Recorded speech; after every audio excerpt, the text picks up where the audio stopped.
Hello, everyone, and welcome to the next edition of the webinar series here at the Center for Professional Selling at Ball State University. My name is Deva Rangarajan. I'm the host of the show.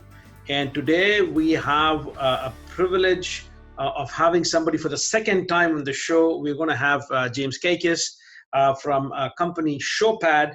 And James is looking at solutions engineering and coming up with new solutions that Showpad puts out into the market, and how they go about trying to sell value to the customer. So essentially, James, thank you so much for, again, talking to me. Yeah, of course. I appreciate you having me back. This is great to do this again. Indeed. James, one of the things I know that we talk about, so essentially you are what salespeople would call the geek, right? You're the geek. You had a team of geeks out there who are trying to come up with solutions and stuff like that. And my question is, now when you want your salespeople to be selling value to the customers, how do you try to create your products so that it's easy for the salespeople to go and sell to the customers? Yeah, it's a great question. I love being a leader of the geeks, right? Yes. I think one of my favorite things about sales engineers is that they have, or solutions engineers, solutions architects, a lot of different passions and hobbies, and really like to understand how things work. Right. And when you have that type of mindset in the sales process, it really does bring a different perspective into any conversation. So I think when you look at it overall, whether your company is selling a singular point solution, an overall product, or a platform, you build it with the end user in mind, right? So when you're building a product or a platform in Showpad's case, you're trying to think, what is somebody trying to solve in their day-to-day? So, in sales, sometimes companies use pain and pleasure matrices. What we're doing is trying to understand there's a need in the market. So what would our solution do, and how would it help those that actually need it? So once you kind of create it and you create user stories around that, you then have to bring that to your go-to-market organizations, your sellers, your sales engineers, to be able to tell that story so it can resonate with your end buyer, that they walk away from a conversation saying, wow, I need this, or wow, my life would be so much easier with this platform. We need to have a conversation. I think that's where it really starts in the intro conversation. Now, this is very interesting, because you said that you try to put yourself in the shoes of the user, right? In terms of the user who's going to be using your solution. But if you take a look at your go-to-market organization, right, they're just not talking to the user, because the user is only one of the many people that they talk to and they need to convince. So my question to you is, to what extent, from your perspective of creating products, do you only keep the end user in mind, but are you also thinking about how the end user, as well as the other people in the end users organizations, are also likely to interact with different aspects of your solution? And how am I going to help my salespeople sell better? Yeah, I think it's a complicated situation for any organization, right? Let's focus on platform, because at least that's where Showpad is in our experience. So to give you an example, when Showpad was created, we really focused on the content aspect, which was getting content in the hands of sellers so that they can sell better. But what is really behind the scenes on that is a marketing organization that's creating content, an IT organization that's provisioning access, and seller who's actually utilizing in a day-to-day situation. Now with Showpad, we moved to obviously a platform, so there's the learning and coaching component, which involves sales enablement, your learning and development teams, potentially HR. So there are a lot of end users in this. And I do think this is where you could have a very simple idea, but companies struggle at the end of the day to put out a product that is simplistic to use. And that's why companies like Showpad utilize, or look at utilization and adoption as terms of metrics of success. Mm-hmm. So there are a lot of stakeholders involved. And that's why you see a lot of companies that just focus on a point solution. We do one thing really well. The sales process is the same each and every time. We've gathered feedback from the appropriate individuals. We've iterated and made changes to streamline, but then you have the more complex situations as your product grows and grows and grows. that has multiple stakeholders, multiple end users, and you have to keep that in mind at all times. Indeed.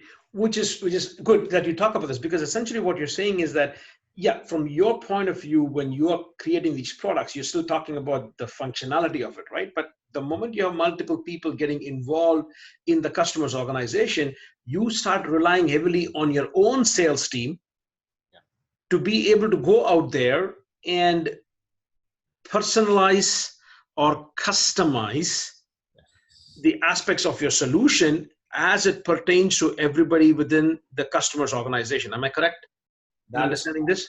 Yep, that is correct. And then one of the things that when we were talking earlier, which is what triggered this call, this thing that we have, you talked about the fact that your solutions at the end of the day is prepared keeping in mind, of course, you're talking about the end user, but you're keeping a solution in mind. You're creating content to help the salesperson deal with multiple people in the customer's organization, right? My point is, how critical is it for the salesperson to gauge who they're talking to in the customer's organization, and if need be, take a look at your baby, that is your solution, and then break it down, deconstruct it, to make sure that it's relevant to the specific customer there. Yep, I think that's a great point. And I think this really what you focus on is in the sales process, as we talked prior, is a discovery, right? A good sales process will have a good discovery so that you can understand the situation, the pains, the pleasure, to be able to cater. And this is why, you know, one of the terms that I have eliminated from my organization is the term standard demo. There's no such thing as a standard demo anymore, because we need to be speaking value and speaking the right language. Because if somebody says, you know, what kind of car do you have? And I respond with, oh, it's an automatic. Maybe they were looking for a different type of answer. Yeah, that somewhat answers the question, but it's all about how you perceive that, right? And so what you want to be able to do is instill a level of confidence that our product is going to fit into your needs. And I think it's almost ignorant to think that when you create a product, it's going to fit every single need, like it's a shape, right? That you're putting into a puzzle.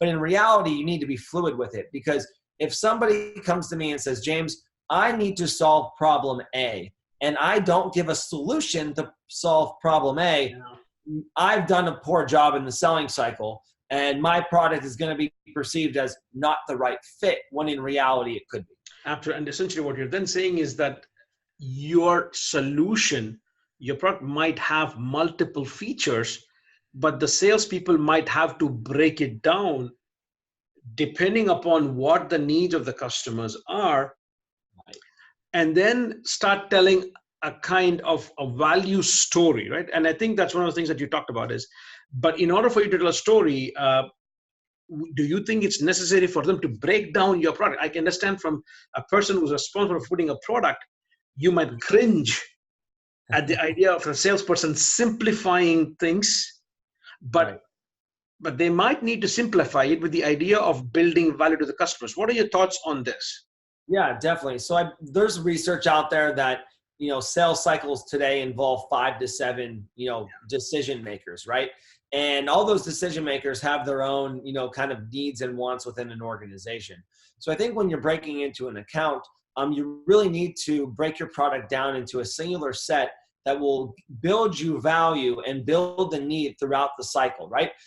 You know, if you're selling something that's not a one-call transaction, there's going to need to be multiple conversations, multiple iterations on that. So for us, for instance, again, in terms of Showpad, we might be talking to a marketing person who really has a problem with content, right? Their selling organization has content that is so outdated and off-brand and off-message that they've lost control of that. And so while the end user, we want to be able to make them have something that's relevant 24/7, we have to actually come in and tell a story about how our platform, how our solution fits that need in their day-to-day and their singular use case. Now, that might only be one of 50 or 60 use cases that our product can actually do, but somebody's only coming to you in a sales cycle for maybe 8. maybe 9, maybe 10 different things, even 1 or 2 that they're trying to solve. So you're absolutely right in breaking the product down to simplify and solve that need is a component as part of that entire customer journey that they're going to go down. I love this, because what we're saying is that a salesperson takes something that is given to them based on their understanding of their customers, breaks it down, but then also has to build up a story from there, right? So you're talking of as in the past, we've only talked about salespeople as storytellers, but actually before you can actually tell a story, you have to break down the whole product, the raw ingredients that you have to try and see how I should build up that story, right?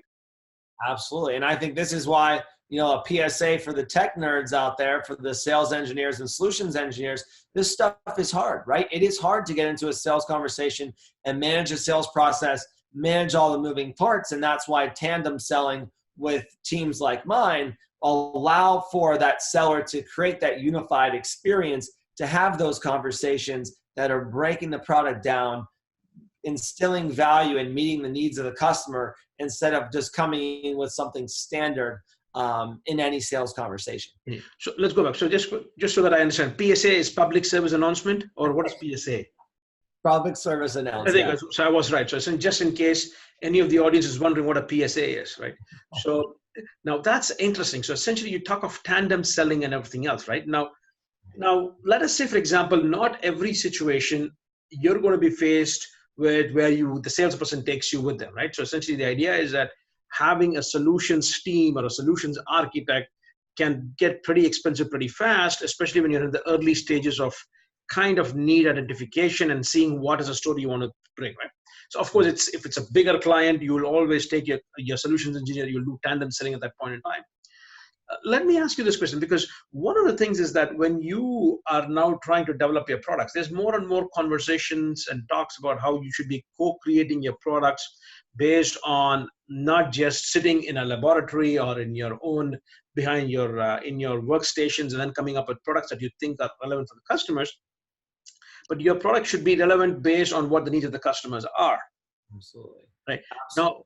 Now, my question to you is that to what extent, just like you rely on your salespeople and you rely and you trust their judgment to go and break down your products and make it relevant to the customers, to what extent do you and your team actually also rely on the salespeople to bring back the customer's situation? Yes. So to your attention, so that you can start developing the next generation of products.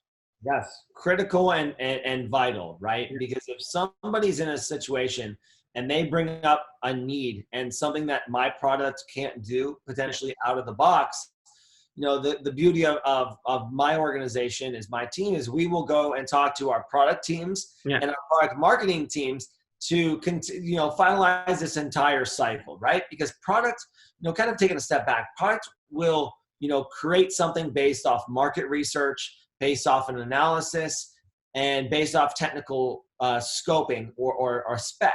They'll work with engineering to see if it works and is something that is actually doable, and then they will kind of take that next iteration and talk to your go-to-market teams, talk to your sales engineers, and also talk to your product marketers to be able to say, hey, this is what we're thinking this product or this section of the product will do. This is why we think it's a need. How do we get the feedback from the market to say this is something that's actually going to resonate? Companies have customer advisory boards because they say some of your best customers are the ones that dictate the product path more so than your own internal teams, right? They're using it day to day. So you're absolutely right. As there is I don't want to call it a vicious cycle because maybe that's not the term, but it is a cycle that exists from pre-sales into technical requirements all the way into your marketing and your product organization to make sure that you're building the next generation of product that will resonate with your current customer base and potential customers. And I love this because you talk about the customer advisory boards, but of course, your ability to bring your customers in is only going to be periodic, whereas there's a lot of things happening on a daily basis that you cannot just wait for your periodic meetings. And so my question to you is that how critical is it, do you think, that in the absence of a solutions architect together with the salesperson or the account executive when they're talking to the customer, how critical is it then for the account executive to come back and break down the feedback, because they're going to have a lot of feedback from the customers, right? They will. And for me, I'm seeing a pattern here saying, just like you, the salespeople get a ton of information from you, Yep. from your team, and they have to break it down in terms of what the customer is looking for. But Right. what, if I hear you right, is that you also need to come back on this side, break down the situation of the customer, distill the essence, and bring it to you if needed. If the customer is complaining about, hey, I need the help with payment terms, and I need to take it up with my accounting. So essentially what we're talking about is that the story of the customer is, again, needs to be deconstructed when they come back into the organization. Am I understanding this correct? Yeah, you are. And how we look at that sometimes is in a three-pronged approach, which are nice to haves, need to have by signature, and need to have on the roadmap, right? Yes. So someone might present something to you, but it's just something that they would be nice to have. And this is what's actually vital for the seller that you're talking about. The seller needs to analyze the situation, analyze the actual need and the value that it brings to the organization to say, will this company still sign and buy our product if we don't have this? Yeah, indeed. And that is, that's how we like to break it down, because, a nice to have is great, but if it's just something that maybe that main champion wants, but not as something that's critical to the day-to-day of the company that's buying, a lot of times it could be noise. A lot of times it could be redundant. Indeed. And I like this because you talk about this. So normally yesterday I was teaching a class to MBAs about needs of the customers, and we use terms like nice to have, must haves, need to haves, and nice to haves. Yep. The idea being that from the viewpoint of a supplier, you need to fulfill the must haves and the need to haves. And the nice to have is only, okay, it's great, but the customer is not going to penalize you if you don't necessarily fulfill it. So I see the same thing coming back here. Now, my question to you is that, to what extent do you actually think that salespeople today are good storytellers? Because I'm sure they're great storytellers when it comes to taking your solution and then bringing it to the customers, right? But in this day and age where customer feedback is so vital for you to develop the next generation of products and solutions, right? To what extent do you think salespeople spend enough time coming back and breaking down that customer situation into saying, hey, we need to be doing this, guys? Yeah, I think this is a really good question, and maybe this is a little bit of a hot take, but in my personal experience, I'm seeing a change. I am personally seeing a change in the market, because what was traditional, or maybe more of a decade or two ago, where a seller kind of showed up to a conversation, had a relationship, and then was able to get a purchase based off that, has really changed. Because relationships can get you so far, but the needs of an organization will change. And I think what I've seen with the growth of technology is a lot of our sellers today are much savvier than they were years ago. And it's because they have to be, because the level of sophistication in the market and those buyers have changed as well. And obviously that changes vertical to vertical, industry to industry, and mid-market to enterprise. That all does change, but I would say that we've seen a trend that sellers are becoming a little bit savvier. And with that being said, it's not as traditional, show up, hopefully get a handshake and get a deal signed, but they have to tell that narrative, and they understand the importance of that narrative because that person on the other side of the table has done their homework. Indeed. But what I'm talking about right now is, so I completely agree with you on the other side, right? But what I'm saying is that the same savvy salesperson might not take the time to come back and help you in your solutions team to bring back a customer story and say, this is where we need to be having improvements. Absolutely. And that is my question to you. To what extent, from your viewpoint and from other people that you talk to in other kind of similar situations such as yours, right? So the other day I was talking to a solutions consultant from Adobe, right? I didn't ask her this question, but it sort of becomes very interesting, because I was talking to her about how her role was in terms of new product development, new solution development. And she was talking about how she would go into these kind of meetings where it was organized by the salespeople with the customer boards. But then her job was to keep listening to what the customers had to say and then break it down to her teams, her product teams.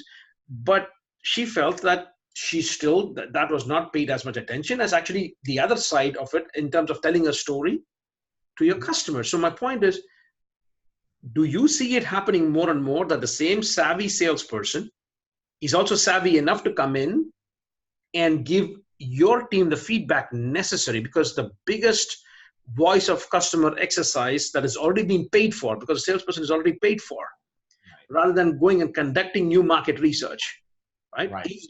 My point is, how structured are organizations in asking their salespeople to break down customer stories to help you in creating new solutions? Yeah, I would say that the trend in my guess and my estimate is that sales reps are becoming more and more important in that realm. But depending on the size of the organization, we actually don't want them to do that as much, right? And this is why the growth of someone like my team has actually come into this. You talked about, a resource being additional expense. You're starting to see that companies are now pairing AEs and SEs, or sales reps and sales engineers, throughout the customer journey, because on that first call that you're talking about, if it's just a discovery call or an intake call, and I only have my salesperson there, 2 ears listening to what they have to say might be construed a different way. But when you put someone on my team on there and we have 4 ears on a call, we can sometimes construct the customer story in a different way, understand the requirements, and then be able to say, hey, this is what I heard. This is what I heard. Oh, you heard this? Okay, let's talk about how that actually works moving forward, right? So I do think that there has been a change in that. Again, I'm speaking primarily from my experience in the tech world in selling technical products. But I do think that we have a reliance on them, but sometimes the surrounding organization may or may not have enough resource to do that. And so that is why we've equipped it and armed it with additional headcount. Now, given the fact that sometimes salespeople so in your case, you have the solutions architect, some companies might not have the luxury of having these people, right? And also the solutions architect, to a large extent, are still going to be relegated to, hey, I was only paying attention to what the customer was talking with respect to our solution, but the customer might be talking about other things like, hey, what about installation? What about costs? You see what I mean? That might not be relevant to the solutions architect, but is relevant for the salesperson, because that other terms and conditions might be the reason between a company choosing your organization as against the competition, where in their head they view the same levels between the offer. But say, for example, the other company might say, we're going to give you payment terms, which is you can pay within 60 days, whereas you might say it's 30 days and it's got nothing to do with your product solutions team. Right.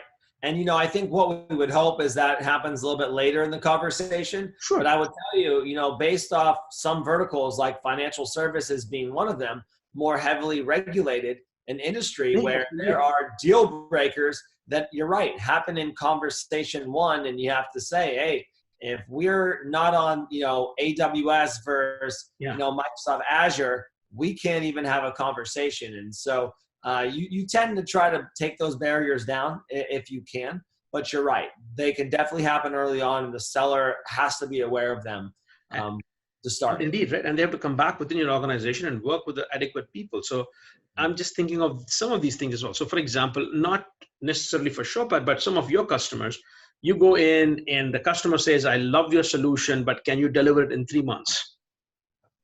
But that's nothing to do with the solutions architect who's going to say, yes, they can have all the specs of the product. Well, it does depend. Some organizations make their solutions architects actually do the implementation. So there you go. Right? Yeah. But the fact is that then in that case, they can always say, we cannot do it in 3 months. But let's say, for example, I'm talking to a company that sells a particular product. One of your customers that makes compressors, for example. Right. And essentially, you have the solutions architect who will come and say all the things about the solution itself. But then the customer starts asking about what would be like Incoterms, right? Hey, can you deliver it on my site? Which is still part of the complete solution, but not within that technical part of it. Right. And I think that's why sellers have to really understand the organization, the need. They have to know. Sometimes they become a product manager or project managers. So Absolutely. Get the right resources in. And I think talking to you has just made me realize is that I need to break down that part of the customer story even because I have to come in and I have to ask, for example, my supply chain organization saying, hey, my customer is asking for a delivery in 3 months. Right. And here is why it is important. And they might want to paint a story about their customers and sell it internally. So essentially, that for me is what is very, very interesting from this viewpoint. And in the interest of time, I have one last question for you, James, is to what extent, let's say, for example, AI, artificial intelligence that is recording your conversations with your customers. So for example, I'm going out there, I'm not even talking about recorded conversations where we have this call and I can record a conversation. I'm talking about live conversations where I could go out there and I could have something recording our conversation in the background and thereby letting AI try to break down that story into saying, hey, we lost the deal because of the technical side, because of the other side. So we make storytelling easier for the salespeople from within the organizational perspective. Definitely. I'm glad you went there because in my head, I'm thinking about what, we might be doing or coming out with from a product perspective. But I think that is really where companies like Gong, Chorus, Showpad are going, where they're actually recording the conversation and they're taking out those key words, those key identifiers, and they're actually suggesting follow-up for you. And I know people say that, maybe AI or machine learning could replace sellers. It might not ever really replace sellers, but it can make their job a lot easier. Absolutely. You're exactly right. Because what could happen is you might be in a selling conversation and the recording is actually picking up on negative tones and negative words that the other person on the other side of the fence is saying. And it might, after the call, say, hey, James, based off this, analysis, this actually doesn't look like a good deal for you. Or based off this, you should actually probably position this moving forward. Absolutely. And I think this is where the future really will become, and the advances that happen in AI is understanding and doing, analysis on text and understanding recommendations. I mean, it's you move away from tribal knowledge and start making data-driven decisions. And that's where things get really, really exciting. And for me, I'm more interested in the viewpoint, not from the viewpoint of, yes, it is interesting to say what I should talk to my customers, but I'm more interested in how recording these conversations and not making your salespeople responsible for logging everything in, but having the kind of knowledge to try and say, well, this deal goes beyond this. We need to be looking at the following things. And how do I break it down into saying, as an organization, what should we be changing? Right. Or should we be changing? Because, hey, if there are 10 customers that are saying the same thing, it's no longer the salesperson. You rely on the salesperson to come and enter it in the system. The system logs it, right, and then comes back and says, if James is one salesperson going to a customer and brings back a story in, I go in and we see a similar pattern coming up, it gets logged in. Yep. And then rather than relying on a salesperson breaking it down internally where they might not have the time, your organization might learn and then help the salespeople better in their storytelling afterwards. And you're exactly right. And I think that takes away recency bias and it takes away individual emotion from those types of selling situations, right? You're right. When you have a plethora of data that's telling you one thing, but you have, humans telling you another, which way do you go? Indeed. And I think this is fantastic because I think even in storytelling on the customer side, I recently talked to the founder of a company called ScaleX.ai, and he was talking about how they work with Joy AI and how Joy AI is looking at different kinds of but different profiles of people and how you might need to break up your story according to that as well. So essentially what you see that it is happening right now is that even storytelling can be made easy. But of course, not many organizations are there yet. So till that point in time, you're still going to rely on your salespeople to break down the story according to what the customer is looking for. Sure. That's fascinating technology, right? Understanding who somebody is, what they do, what their motivations are, and telling a narrative that resonates. Absolutely. Absolutely. Well, James, thank you so much for your time. This is very interesting in terms of how you take a look at it. And I wish you nothing but the best as you progress further rely on your salespeople to tell the right kind of stories to the customers and bring back those stories so that the next generation of Showpad solutions are cutting edge, one step ahead, and helps you gain the advantage that you need looking for. Absolutely. Hope so. Thanks for the time and appreciate it. Oh, love it. Hopefully we do a third. So. Absolutely. Thanks a lot, James. Thank you.